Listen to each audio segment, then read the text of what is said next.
ఇప్పుడే country delight యాప్ని download చేసుకోండి. Download the country delight app now. నమస్తే రమగారు. నమస్తే జయ. రమగారు, ఏదైనా ఒక మంచి కథ చెప్తారా? అపూర్వ ఘటన సంగతి చెప్తాం. ఓకే. చాలా రేర్గా కొన్ని విచిత్రాలు జరుగుతాయి. అసలు అలా జరుగుతుందని కూడా మనం ఊహించాం. మనకు కూడా జీవితంలో ఎప్పుడైనా మన చుట్టాల్లో పక్కాలో ఎక్కడో తారసపడుతుంటుంది. ఓ పెద్ద వ్యాను ఒక బండి కుర్రాన్ని గుద్దేస్తుంది. ఈ మధ్య చూసాం. గుద్దేస్తే వాడు ఆ బండి వాడికి ఆ లారీకి తగులుకుపోయింది. వాడు ఎట్టా లేచి లారీ బంపర్ మీదకి చేరిపోయాడో తెలియదు. ఆ బంపర్ మీద నిలబడి వాడు ఆపు ఆపు ఆపు అని అరుస్తుంటే 2 కిలోమీటర్లు తీసుకుపోయాట ఆ లారీ. అవును, వాడికి ఏమవలా, వాడు బతికిపోయాడు. అపూర్వ ఘటనలు కదా, ఎక్కడా జరగనివి. ఓ బండి ఎవరినో పెద్ద బండి గుద్దేస్తుంది. ఒక లారీ బండిని గుద్దేస్తుంది. లారీ బండిని తోసుకుంటూ వెళ్ళిపోతుంది. వాడు ఆ లారీ కింద నుంచి లేచి నిలబడి కనపడతాడు. అన్ఎక్స్పెక్టెడ్గా మాకు తెలిసిన వాళ్ళు ఒకళ్ళకి యాక్సిడెంట్ అయింది. ఆటో గుద్దేసి, ఆటోని టెంపో లాంటిది, ట్రక్ లాంటిది గుద్దేసింది. ఆడాళ్ళు ఇద్దరు ఇక్కడ పడిపోయారు. పిల్లాడు వెళ్ళి, వాళ్ళ దగ్గర ఉన్న పిల్లవాడు వెళ్ళి రాళ్ల కుప్ప మీద పడ్డాడు. జయ, ఈ గులకరాళ్ళు ఉంటాయి చూడు, చిప్స్, రోడ్లు వేసేటప్పుడు వాడతారు. ఆ రాళ్ల మీద పడ్డాడు. ఏమీ అవ్వలేదు జయ వాడికి. అస్సలు ఎంత వింతగా చెప్పుకుంటే వాళ్ళము ఎన్నాళ్ళు. ఆ తల్లి మేనత్త ఇద్దరు ఇతలు పడిపోయారు. తల్లి స్పృహ తప్పిపోయింది. మేనత్తకి ఏదో మోచేతులు అవి కొట్టుకుపోయినాయి. ఆటో దొర్లిపోయింది. ఇందులో నుంచి ఎగిరెళ్ళి ఆ చిప్స్ మీద పడ్డ పిల్లాడికి మాత్రం ఏమీ అవ్వలే.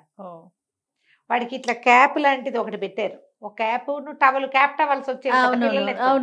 ఆ టవల్తో సహా ఎగిరాడు. మరి టవల్ కాపాడిందో ఏం కాపాడిందో వాడికి ఏం అవ్వలేదు. గీత కూడా పడలా. సూపర్. బేర్మని ఏడిచాడు. ఎవరో ఎత్తుకున్నారు. కాలు చేయి విరిగిపోయి ఉంటున్నారు. విరగలేదు, ఎక్కడ గీసుకోలేదు. ఎట్ట పడ్డాడో ఎట్ట బతికేసాడో వాడు. రేర్గా జరుగుతాయి. అవును, కొన్ని చందమామ కథలు అట్లాంటి విచిత్ర గాథలు ఉన్నాయి. పూర్వమట అది ఏదో దేశంలో ఒక సంపన్న గృహస్థుండేవాడు. భార్య అంటే పంచ ప్రాణాలట. చాలా ప్రేమగా ఉండేవాడు.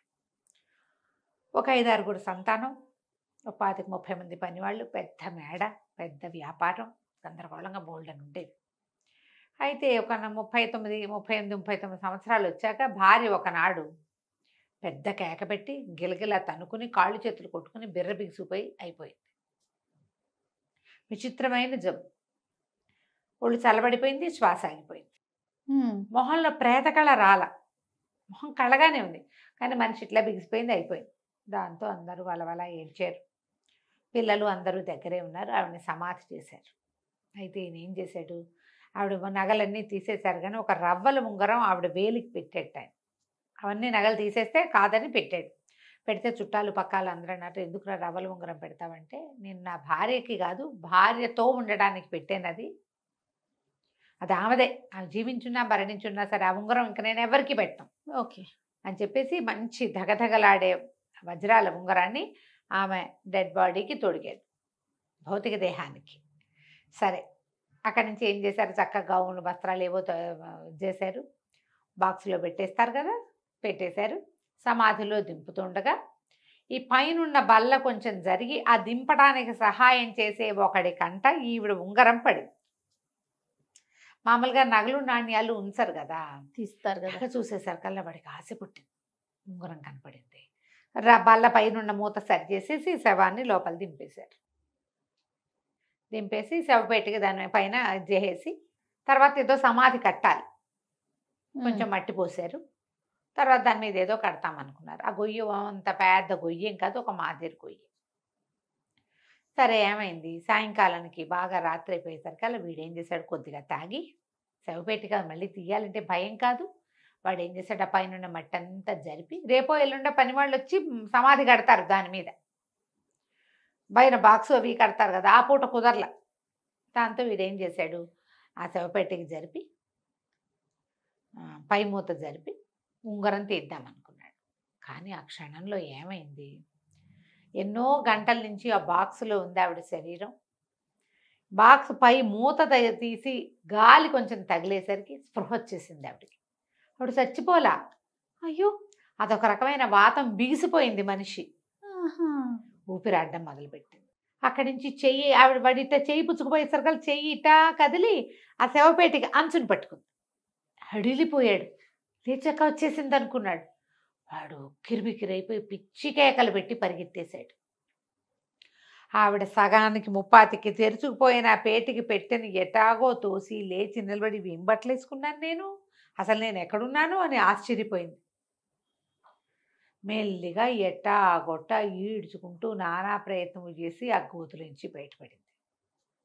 చూస్తే చుట్టూతా అన్నీ తెలుస్తున్నాయి. ఓహో, నన్ను ఇక్కడెక్కడో పాతిపెట్టి చచ్చిపోయాను అనుకున్నారు కాబోలు అని చెప్పి కేక ఇద్దాం అనుకుంది. ఆవిడకి నోటి నుంచి మాటే రావట్లే. ఆవిడకి పుట్టాడు జబ్బు చేసి చచ్చినంత పని అయింది. పైగా ఇన్ని గంటల నుంచి ఎప్పుడో పొద్దున్న జరిగింది. రాత్రి దాకా తిండి తిప్పలు ఏం లేవు. కనీసం అది ఇంట్లో ఉంటుంటే ఏసాలైనా పెట్టేవాళ్ళు, ఏ నోరు పగలు తీసి ఏదో ఒక పోసేవాళ్ళు. ఇదేమిది పోతా ఏమీ లేదు. ఆవిడ ఎట్టాగొట్ట ఈడ్చుకుంటూ ఆ శరీరాన్ని మోసుకుంటూ మెల్లిగా ఈ సమాధులు అవి కట్టే దాంట్లో నుంచి బయటకు వచ్చి, చెప్పులు లేవు, ఎట్టా గొట్ట మెల్లిగా తమ ఇంటి వైపు దారితీసింది. సాయంత్రం అంతా ఏడ్చారు పిల్లలు. సొమ్మసిల్లి పడి ఉన్నారు. భర్త ఏడుస్తూనే ఉన్నాడు. ఆయన ఇంకా నిద్రపోలే, మేడ మీద ఉన్నాడు. ఈవిడ మెల్లిగా వెళ్ళింది.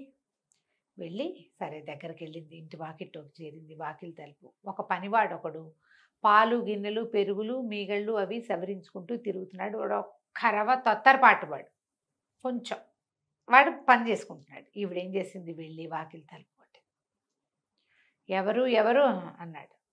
నేనే రా అమ్మగారిని, తలుపు తీరా అంది. అర్థం కాలే. అన్నాడు. అమ్మగారిని రా, తలుపు తీరా, మేడంని రా అని చెప్పింది. చెప్పేసరికల్లా వీడేం చేశాడు, మేడం పొద్దున్న చచ్చిపోయింది, ఆవిడని సమాధి చేశారు, అది వాడి బుర్రలోంచి వెళ్ళిపోయింది. బుర్రలోంచి వెళ్ళిపోయింది. తలుపు తీసాడు. తీసాక వాడికి తట్టింది. తలుపు తీసేశాడు. తీసేసి ఆవిడ అటుకేసి అట్టా చూసిన ఆవిడ నీరసంగా చేతులు వేళ్లాడేసుకుని నిస్త్రాణగా నుంచుంది. ఆ గౌను ఒకటి పెద్ద గౌను వేశారు. ఆ గౌనంతా వేళ్లాడిపోతుంది. వాడు అలా చూసి, అంటే తలుపు తీయాలో వద్దు, అయ్యగారిని అడగాలండి అన్నాడు. వీడు నిర్కాంతపోయింది. నా ఇంటికి నాకు తలుపు తీయాలో వద్దో వాడిని అడుగుతానంటాడా వీడు? ఏమన్నా మాట్లాడదామంటే ఆవిడ సత్తా లేదు. ఏం చెయ్యాలో తెలియలా. అయ్యో, ఈ నా చావుకు వచ్చిందే నా చావు, ఇప్పుడు నా ఇంట్లోకి నేను వెళ్ళాలన్నా పర్మిషన్ కావాలి, ఏం చేస్తుండ్రా దేవుడా అని ఆవిడ నీరసంగా చూస్తుంది. కానీ వాడు చటుక్కి తలపేసేసాడు. పరిగెత్తుకుంటూ వెళ్ళాడు. పైకి వెళ్ళాడు. పైకి వెళ్ళి అయ్యగారు అయ్యగారు అంటే ఆయన చచ్చేలా ఏడుస్తున్నాడు. వాడిని చూసి కళ్ళు తుడుచుకున్నాడు. పడుకోలేదండి అన్నాడు. పడుకుంటాను రా, అమ్మగారు వచ్చారండి, తలుపు తీయమంటున్నారు, తీనా వద్దండి అన్నాడు. అనగానే అన్నాడు, ఇంకెక్కడ అమ్మగారు రా, ఈనాడో ఎప్పుడో అయిపోయింది, ఎన్ని గంటల క్రితమో అయిపోయింది, అయినా ఇదేం హాస్యం రా, నన్ను పడుకోబెట్టడానికి ఇట్టాడు జోకులేస్తావురా నీ బొందా అన్నాడు. అబ్బే జోక్ కాదండి, అమ్మగారండి కింద ఉన్నారండి, తలుపు తీయమంటారా అండి వద్దంటారండి అంటాడు.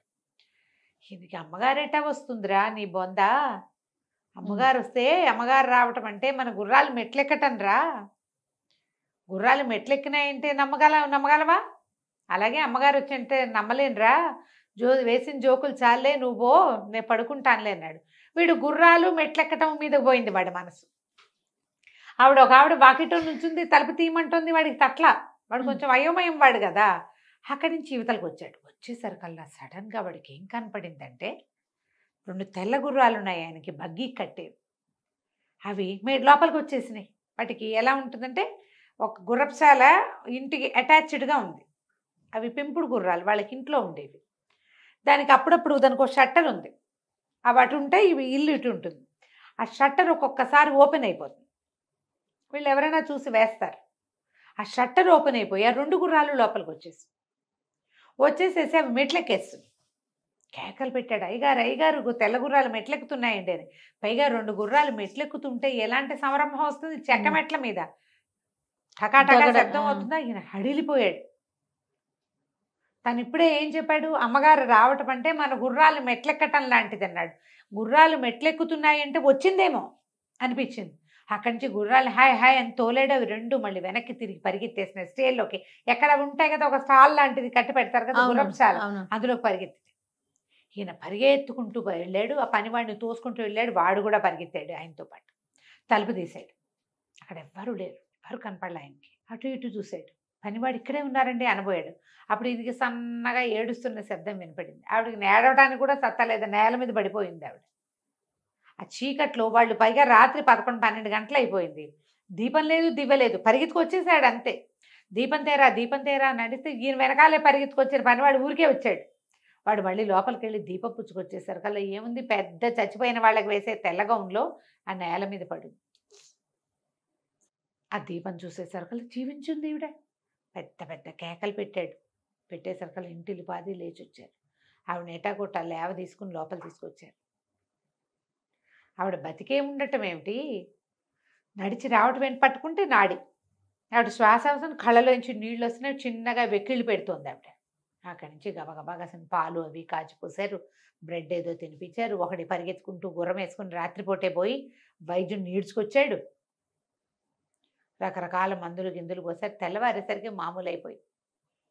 ముందు రోజు పొద్దున ఆవిడ శవయాత్రలో పాల్గొన్న వాళ్ళంతా మర్నాడు ఆవిడ పరామర్శ యాత్రకు వచ్చారు, పువ్వులు అవి పుచ్చుకుని. చాలా రేర్గా ఇలా జరుగుతాయి. అవును, చాలా రేర్గా. ఒక ఇంగ్లీష్ కథ నాకు గుర్తుండి కథ అంతా మర్చిపోయాను కానీ ఒక అతన్ని ఇట్లా పాతేస్తారు, బతుకున్న వాడిని. ఏదో విషప్రయోగం జరుగుతుంది, చనిపోయాడు అనుకుంటారు. అక్కడే ఉండి తలంతా తెల్లబడిపోతుంది అతనికి టెన్షన్కి. అతను తిరిగి వచ్చేసరికల్లా అతని భార్య ఎవరితోటో కనపడుతుంది. ఎందుకు బతికొచ్చానా అనుకుంటాడు. ఈ కథ చదివితే నాకు ఆ కథ గుర్తొచ్చింది. కథ ఎక్కడుందో వెతకాలి. మాలతీ చంద్రు గారు తెలుగులో చేసిన నావెల్, ఇంగ్లీష్ స్టోరీ అని గుర్తుంది నాకు.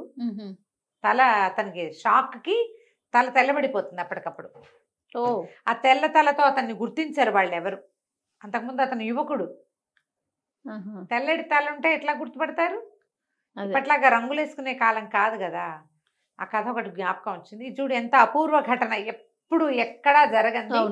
పాతి పెట్టిన వాళ్ళు మళ్ళీ బ్రతికి రావడం సాధారణంగా జరగదు. ఆవిడ చూడు ఇల్లు వెతుక్కుంటూ కూడా మళ్ళీ వచ్చేసేసింది కథ కంచికి మనం ఇంటికి. బాగుందండి. నమస్తే గారు.